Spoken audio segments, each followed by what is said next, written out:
Hi. So far, I've gone over what neurons do and how they transmit impulses. Now I would like to discuss three different types of neurons. Before we start, think about all the different things that most people can do. Most of us have the ability to see, touch, hear, smell, and taste. We can move in specific, beautiful, and strange ways. And a lot of the things that we do, like breathing and digesting food, are done automatically even while we sleep. Engineers can build machines that can do any of these things much better than people, but there's no machine yet that can bring them all together and use them like you can.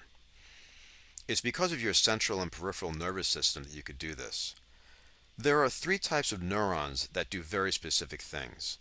These are sensory neurons, interneurons, and motor neurons.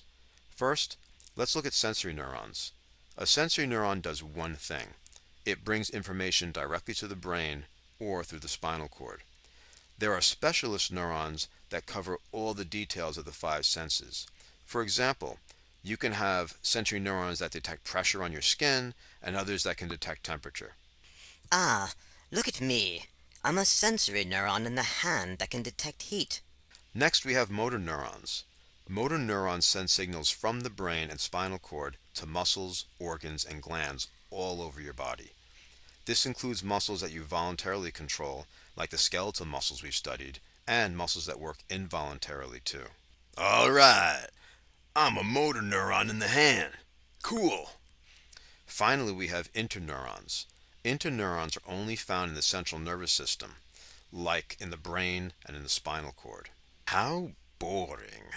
I'm an interneuron in the spine. Yay. So, in our example, what happens if that hand touches something hot like fire? Ow! Would you please do something? The professor says you should move the hand. Hurry up, dummy. All right, I'm moving. In this example, the sensory neuron detected a dangerous amount of heat and sent a signal to the interneuron in the spinal cord, and the interneuron sent the signal to the motor neuron in the hand so that it can move out of the fire. Of course, all of this happens in under a second. We can see the game of telephone going on here, and that's just one example.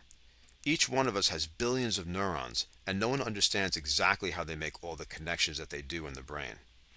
Okay, that's enough for now. I'll see you next time. If you have an understanding of how neurons work and an interest in robotics or programming, you might want to check out some robot building kits. Some of them use sensors that connect to a CPU that send signals to motors to make it move. So you can actually build a robot with pressure, color, sound, and even temperature sensors, and then program it to start motors on the robot to get things done. They can be pricey though, like really pricey.